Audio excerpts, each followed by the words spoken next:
Lesson 28. Study and Learning. Hello, and welcome to this lesson. Today, we are going to learn useful vocabulary and collocations for talking about studying, taking courses, completing assignments, receiving qualifications, and continuing your education. A. Alternatives to do and get.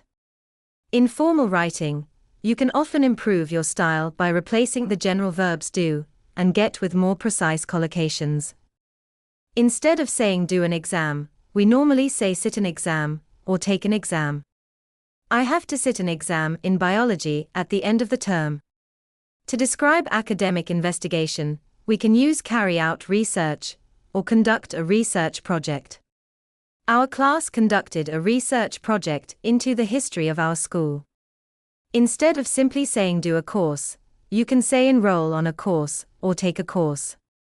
I decided to enroll on a course in computer programming. When studying for a university qualification, we can say study for a degree or take a degree. She studied for a degree in engineering. For individual school subjects, you study a subject or take a subject. I studied history and economics in high school. Students normally write an essay or write an assignment. All students have to write an assignment at the end of the term. A teacher does not usually do a lecture. A teacher gives a lecture or gives a talk. Professor Parkinson gave a lecture on the American Civil War. Instead of saying that someone got a diploma, more formal alternatives are obtain a diploma and be awarded a diploma. He was awarded a diploma in town planning in 2010. An essay can receive a grade or be given a grade. Her essay received an A grade. To become officially qualified in a profession, someone may need to obtain a qualification or acquire a qualification. You will need to obtain a qualification in social work. Instead of saying that children get an education, we can say that they receive an education. The country is poor, and only 27% of children receive a basic education. Common mistakes. Do not confuse sit an exam or take an exam with pass an exam. To sit an exam or take an exam means to participate in it. To pass an exam means to complete it successfully. Also, say, I did my homework. Do not say, I made my homework. B. Formal language for courses and classes. Students sometimes use general everyday language when speaking about their studies. Teachers may express the same ideas using more formal collocations. A student might ask whether they need to go to all the lectures in order to do the course. A teacher may reply, you must attend all the lectures to complete the course. To attend a lecture means to be present at it. To complete a course means to finish all its requirements. When discussing the location of a lesson, a teacher may say, next week's class will be held in room 405. When students give completed work to a teacher, they hand in their essays. You have to hand in your essays on Friday. When applying to a university, students formally submit an application.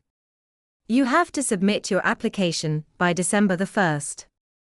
If a student decides to leave a course before completing it, they withdraw from the course. If you want to withdraw from the course, you have to go to the college office.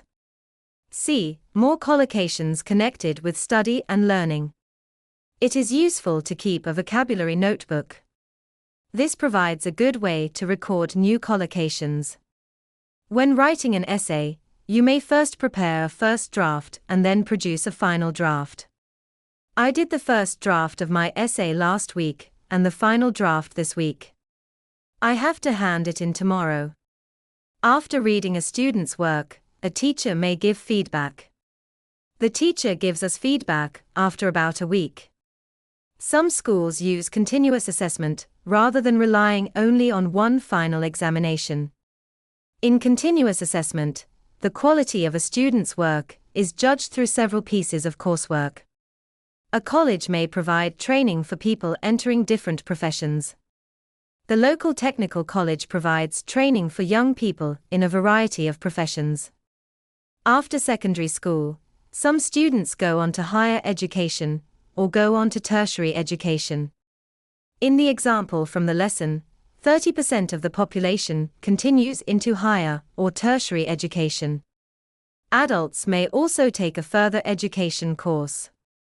In the lesson, 20% of adults participate in some form of further education during their lives. Finally, an organization or government may recognize foreign qualifications, meaning that it officially accepts qualifications earned in another country. Does your government recognize foreign qualifications for school teachers?